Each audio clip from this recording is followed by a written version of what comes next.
tastes like sour apples.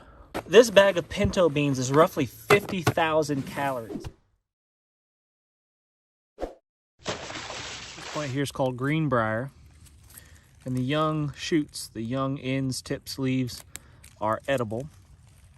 And it tastes a little bit like green beans, like a raw green bean. There's a really good one right there. These daisies are not only pretty to look at, but their leaves are delicious. They're sweet. Sweet tasting leaves right there.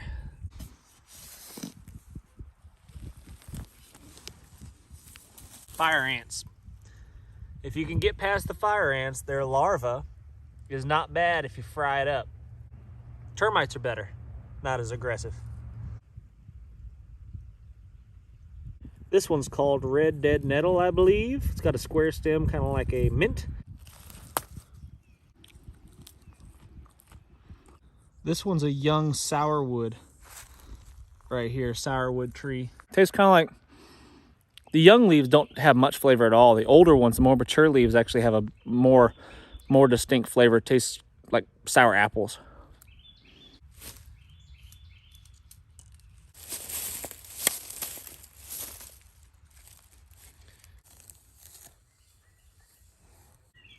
This is a white pine, and the inner bark of the white pine is edible.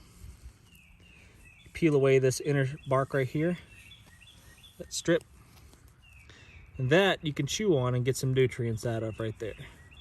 In the springtime, it has this kind of a really strong pine taste in the beginning, but after you chew it for a second, it's got a little bit of sweetness to it. These are maple trees. Really easily identifiable leaf right there. You could tap into these and get their sap. This is one of my favorite wild edibles. And for the life of me, I cannot remember the name of this plant. So in the comments, please tell me what the name of this is. Good grief. It's the one I eat probably more than anything. Tastes like lemons. Really like it. What the heck, man? That's really frustrating. I've gone through the alphabet twice. Here's another wild edible. The name escapes me, so leave it in the comments if you know that one. This one has a square stem as well, so it makes me believe that it's probably in the mint family. It might be called cleaver. Correct me if I'm wrong. That one might be called cleaver. Ferns, the fiddleheads, right here before they open up, I have been told is like asparagus when cooked correctly. I have tried it, and I thought they were absolutely terrible.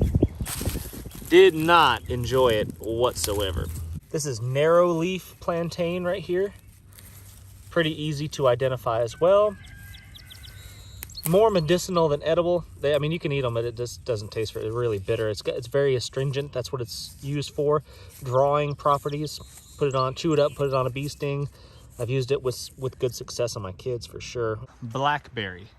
And while there's no berries on it right now, the young leaves I have had really good success with boiling up, eating, kind of like greens. And you can also chew the fresh ones if you'd like, and it helps with stomach ailments. If you've got an upset stomach of some sort, seems to do the trick. Those are persimmon trees right there. No leaves, well, very small leaves on them at the moment, but the orange fruit is pretty good. Not too shabby for a wild fruit anyway. This is a grapevine, muscadine, wild grape right there. Wild strawberry, you could eat the leaves. Berries obviously are good.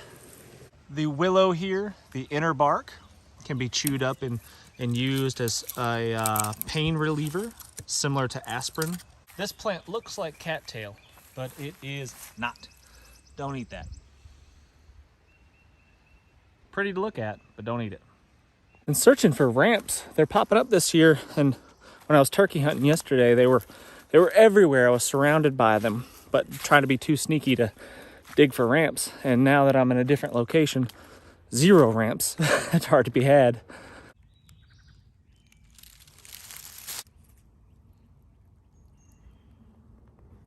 This little guy is called Pipsissewa, good for kidney stones. Here's a healthy sized oak tree. This year I have plans of harvesting some acorns and seeing if I can make those into some sort of flour, perhaps. Of all of the livestock, chicken probably make the most sense for most people because you can free range them unless you got a real big predator problem. We've had some issues with that for sure, but they lay eggs and you can eat them when they stop laying eggs. So it's kind of a win-win and pretty hard to beat a chicken. I mean, I feed my chickens almost nothing. Maggie hates him. This is my dad's dog. He's the nicest dog ever. Maggie can't stand him. Farming, gardening is a great idea. Very, very smart. These are my blueberry bushes right here. Been working on those, getting those, producing fruit. Most have fruit on them already, so that's gonna be really nice.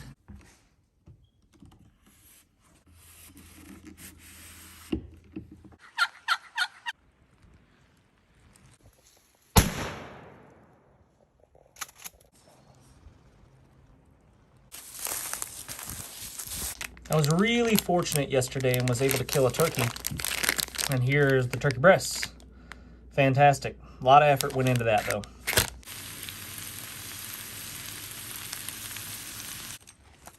What? Ow, gosh. Get off of me. Why do you hate him so much? Why do you hate him? He's such a nice dog. Hey! He's annoying, yes. All right. Stop. Being able to identify, harvest, and utilize, prepare wild edibles and medicinals, I think, is a really important idea. I think it's worthwhile. I think it is a skill that you should at least put a little bit of effort into acquiring. However, I could roam these hillsides all day long looking for wild edibles. Geez, with a rifle on my back and ready to slay anything that's edible. And I would still probably end up at a deficit. It's going to be survival, and it's not going to be thriving. It's not going to be a comfortable livelihood for me or my family if I'm totally reliant upon wild edibles and hunting and foraging. So even if I was the best hunter, even if I was out there slaying them, it's going to be tough. Because, I mean, if you're a hunter, you know how it works. How often do you go out and come back with nothing? It happens a lot, right? Stockpiling rice and beans and canned foods, canned meats and stuff is a really, really good idea. And it's just smart. It's just an insurance plan. This is about 1,000 calories right here, give or take, this small bag of beans. 1,000 calories is no joke. It's hard to track down 1,000 calories in a wilderness setting unless you shoot a large animal. This can of beef right here, 1,000 calories, right? So this right here, put these two together and I've got 2,000 calories. That is, your typical daily allowance, caloric needs for an adult. It will never be cheaper. It will never be less expensive. It will never be easier to acquire stuff like this. I can literally, with my fingers, and a credit card, I can order this and have it shipped to my house. I don't have to go anywhere. 0 calories expended, basically, to acquire this. 0 time. All it takes is a little bit of money, and it's really not that expensive. This 25-pound bag of rice has 40,000 calories in it. This bag contains 40,000 calories. That's roughly 20 days of calories for an adult human, right? 2,000 calories per day if we're using the easy math. That's incredible. I mean, how much effort would it take for me to farm something like this? Even if I could grow rice here, which I can't, not successfully at least.